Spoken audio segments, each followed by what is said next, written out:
Today we celebrate the 4th of July in the United States of America.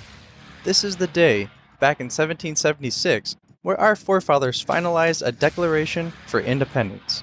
We all must not take lightly the sacrifices made by the men and women back in 1776, nor any time in history.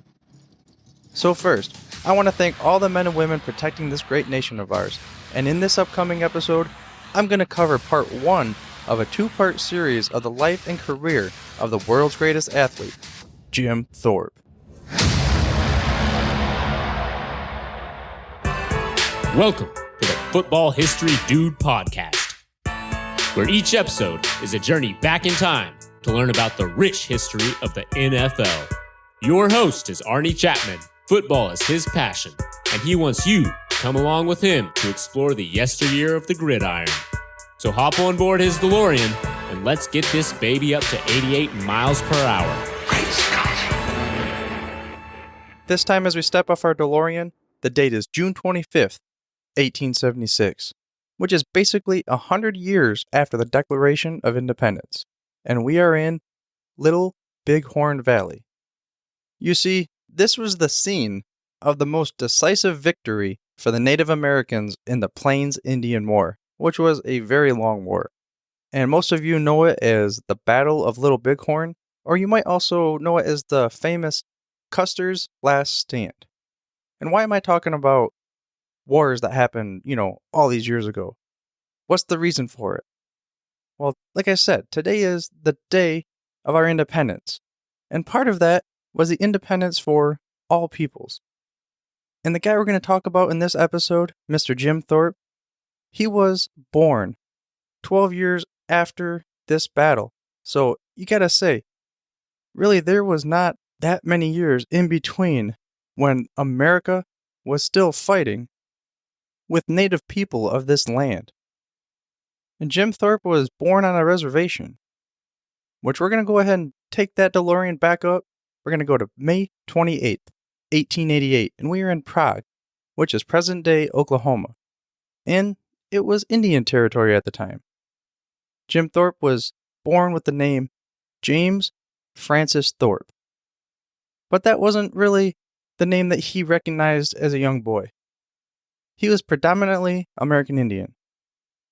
And this came from his mother's side, whom was a descendant of the last great Sauk and Fox chief, Black Hawk.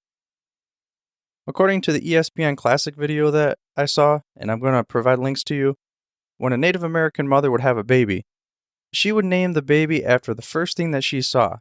And they mentioned how she saw the sun rising and there was a path, kind of like through the trees or something like that. So what she named him was Wa Thohuk, which translated into bright path. And Jim Thorpe would have, let's just say his name Bright Path was an understatement. And Jim would go on to have one of those, once in a millennia type of careers where just no other person could ever rival him. And he was Native American. And like I said, we had that war going on.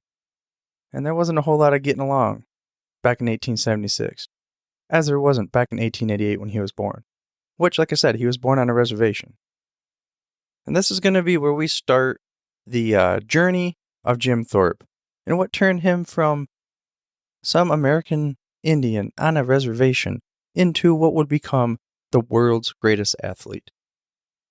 The first major adversity that Jim had to deal with was he had a twin brother, and at the age of 8, his twin brother passed away, and he was like one of his best friends. Then 6 years later, his mother passed away.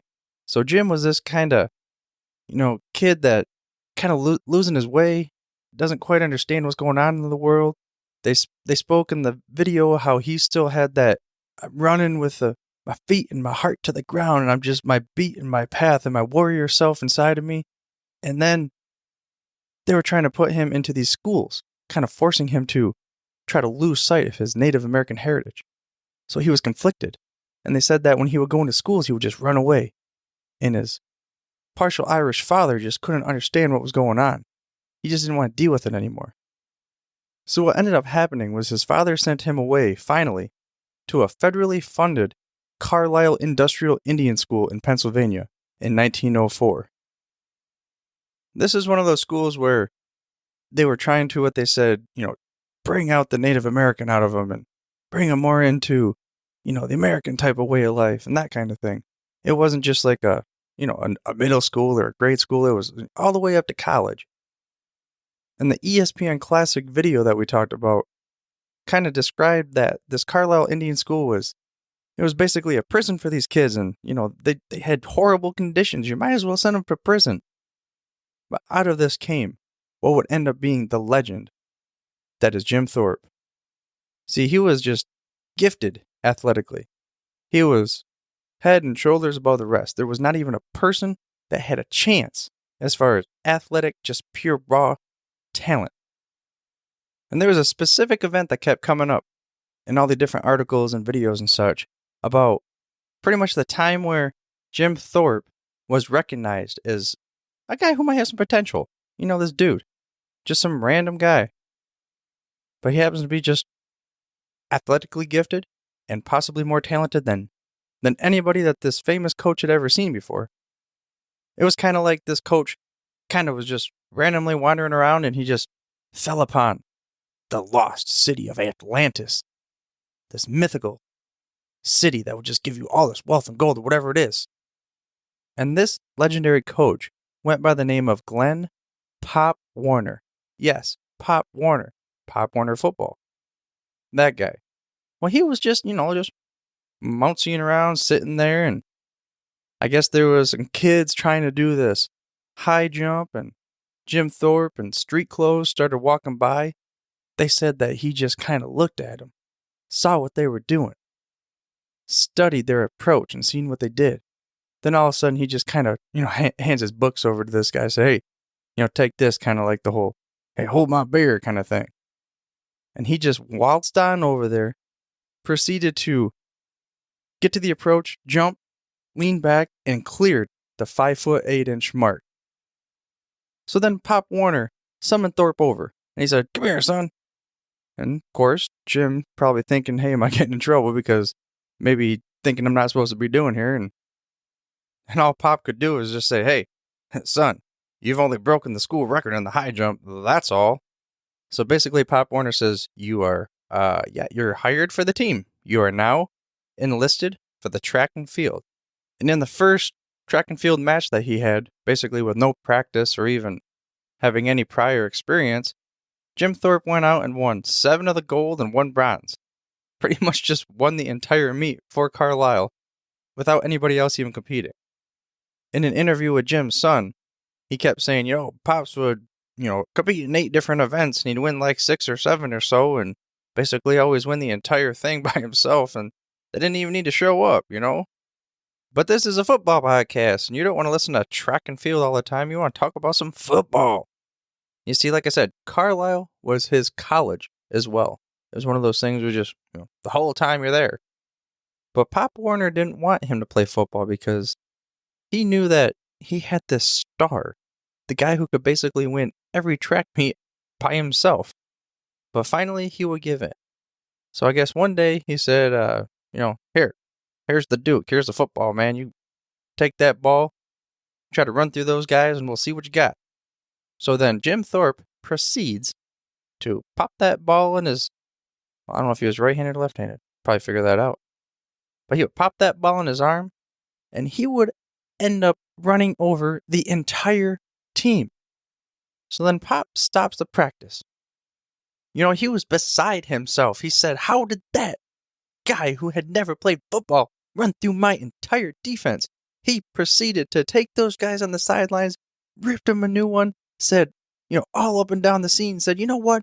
This is a dude who had never played football in his entire life, and you're going to let him run through all of you? I am disappointed. Now you better step up, ship up, and you're going to stop this guy. So, Pop decides to give him the ball again. Jim Thorpe proceeds to just stomp over everybody in his way. Elbows, stiff arms, spins, stomp, splash, run, go. Gets through the entire defense all by himself. So then Pop said, well, I guess you're on the team then. And he would end up having an illustrious college career. But one of his best games came against Harvard Carlisle, a little school, Harvard, a dominant powerhouse, who actually ended up winning the championship in a specific year I'm about to talk about. But they had to go through Carlisle, and Carlisle was the only team that ended up beating him.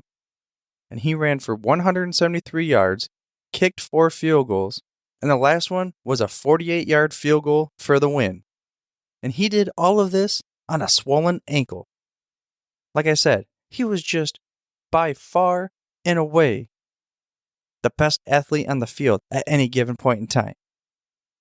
But he also had kind of like a bad reputation. Like a guy who was just some tough, I grew up on a reservation and I had some problems and I don't feel like dealing with you, so I'm just going to take all my aggression and anger out on you. Better get out of the way. And here's a quote from his son from that ESPN Classic video. It went as such. These guys would come charging in on Dad, and Dad would just drop the ball and kick anybody that came close to him. So he put some of these guys in the hospital, and he had such a bad reputation for that nobody wanted to charge in on him, end quote. His biggest college season ended up happening after he came back from the Olympics, where he would lead Carlisle to a 12-1-1 record, where he had 1,860 rushing yards on 191 attempts. For some reason, the Smithsonian article that I was reading said that 2 of these games that Thorpe played in, they didn't even include. So it's possible that he was the first ever 2,000-yard rusher in college, which also would have been just first 2,000-yard rusher period. But he also had 25 touchdowns, 198 points scored for the Carlisle Indians that year. So again, of course, he was an All-American. And all teams wanted Carlisle on their schedule because Jim Thorpe, he would bring the crowds, he would bring the money, he would make college football just continue to grow ever so more. But that is not what he was most famous for at this time. Like I said, he had this season after he came back from the Olympics. You're like, Olympics? What are you talking about here? This is a football podcast. Like I said, remember he was a track and field, kind of like guru juggernaut? Well, that is, let's say, the beginning of a good way to explain what he truly was when it came to Olympic track and field. For it was at the Olympics where Jim Thorpe would rise to become a world-renowned international sports superstar. But before we get into the event that made Jim Thorpe go from a standout football player at a small college to the world's greatest athlete, I want to remind you to head to thefootballhistorydude.com/episode 12 for the show notes, and to mash that little subscribe button on your favorite podcast player of choice to make sure you get the freshest, hottest off the press episodes each and every week. But now we're going to take the DeLorean over to May of 1912. And see, this is when the Olympic trials were being held in New York City. So basically, the story goes Jim Thorpe went to these Olympic trials. He proceeded to win 3 of the 5 pentathlon events, and they told him, hey, you don't even have to do these trials anymore. You're in. And that ESPN Classic video, the guy said that, it's possible he was one of the only guys, if not the only guy, in the history of American Olympics to not even have to go through the trials, because he was just that much better than everybody. They're like, oh, we don't want to waste your time, guy. So they sent him on his way. I mean, normally they were recruiting from colleges, which, because at the time it was a little bit different where it was pretty much just the wealthy families would be able to afford to take their kids and put them in college. So you're talking about these, pressy pants and, always been giving everything to them kind of kids and, the upper class of society and I'm holding my cup with my little finger in the air and that kind of thing. But Jim Thorpe was not one of these guys. He was just a tough, kind of came from a poor background, like I said, on a reservation, running through the forest, and I got my heart pumping with the ground and the earth, and I'm just running through, and I am wild and free. I'm not like one of these guys. So yeah, he was a little different. But part of that different was, he's just better than you. Physically talented and gifted, more dominant at any kind of sport you want to put him in. Physically, he is the alpha. Let's go with that. He was the alpha physical specimen. So they said, dude, don't even bother showing up. Just get on that boat and you're going to go over to Stockholm for the 1912 Olympics. And at the time, The Olympics were kind of more of a European thing. They weren't super popular in the States yet. But I think Jim's going to have a little bit to say about that. You see, even on the boat on the way over, there was an account where Mike Murphy found Jim in a hammock, and he was just sitting there. I guess he had his eyes closed. And Mike's like, dude, what are you doing here? And he says, I'm just watching myself. I just cleared this vertical jump or this high jump or whatever it was. And he's just closing his eyes and envisioning it, which, later on we call visualization and that kind of thing, but he was doing it back then when it wasn't a thing. He had the it factor. He knew what was going on. And when he arrived in Stockholm, he was 5'11", 185 pounds, but he had like this neck like a linebacker. And they said when he would walk through the field, he would just, puff his chest out, and he was just looked like he was a monster, like a minotaur or something like that, half horse, half man. I mean, they even called Jim the horse. He was an exotic-looking American Indian, so he caught the eye of the Swedish fans. So they all started to come watch him compete. They got to see this horse, like I'm calling the minotaur, half horse, half man. And he is just going to stampede on the competition. But he had never competed in a decathlon in his entire life. But he would start off with a pentathlon, which he would win the gold. Now, a little side note, his teammate on the U.S. Olympic team at the time also participated in the pentathlon. And that guy went by the name of George S. Patton. Yes, that's right. It was General George S. Patton, one of the greatest military generals that this country ever produced. And he was on the boat. In fact, he was a teammate of Jim Thorpe, and they would compete together in the pentathlon. So after Jim wins the gold in the pentathlon, he's all like, there ain't no rest for the wicked, man. I'm getting right back on the horse, and I'm going to go ahead and I'm going to win that decathlon. Well, I mean, at the time we didn't know, but he had the confidence. You know what's coming on. The first event, he wins 100 meters. The second event, he wins the shot put. And he dominated. So basically by the fourth event out of 10, it was like pretty much over. And there was a quote from Frank Zarnowski, the author of The Decathlon. And it went as such. He dominated the first event in the decathlon, which was the 100 meters. His shot put was better than anyone else's in the field. So by the time you get to the fourth event, it was pretty much over. He won by 700 points, and that's kind of like winning 15-0 in a baseball game or 45-0 in a football game, end quote. Jim had 8,412 points out of a 10,000 total possible, which this is like basically unheard of at the time. The video said that they were still scoring this points, and this was like still the normal, like in the 30s and 40s, which the athletes maybe caught up to Jim, but not quite. But the crazy thing is, 2 days after this, after the track part was done, he went and played in some baseball games. It was like the dude just is a machine. He does not stop. So maybe what they called him earlier, the horse, was true, because horses can just basically run forever. So this horse, the Minotaur, he would end up coming home after the Olympics, being praised beyond belief. He brought America 2 golds. He was going to become the world's greatest athlete. But the only issue was, he wasn't an American citizen yet, because of being born in Indian Territory. So even though he couldn't vote, he was bigger than the President of the United States at the time. And he was in magazines and penny novels and all sorts of stuff, and they would end up creating this unrealistic, bigger-than-life image of Jim Thorpe. But later on in the next episode, we're going to find out that this is a good thing. At least for you and me, as sitting here as NFL fans. Because they were going to use his fame and glory to try to put some traction into the NFL. We'll get into that next week. And to kind of wrap up this whole Olympics saga that Jim Thorpe had, I don't think I can even give it justice as far as just, telling you what he did. I think the only thing we could have done is just watch how much more of a dominant person he was.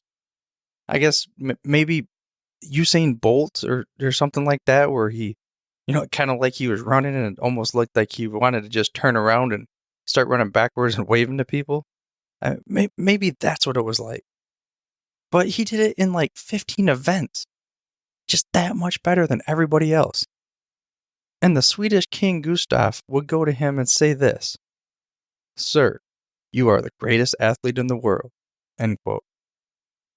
And the best part about it is, Jim said this, "Thanks, King."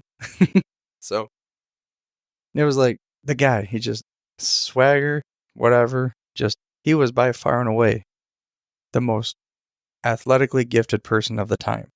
So this brings us to the conclusion of part 1 of the life and career of Jim Thorpe.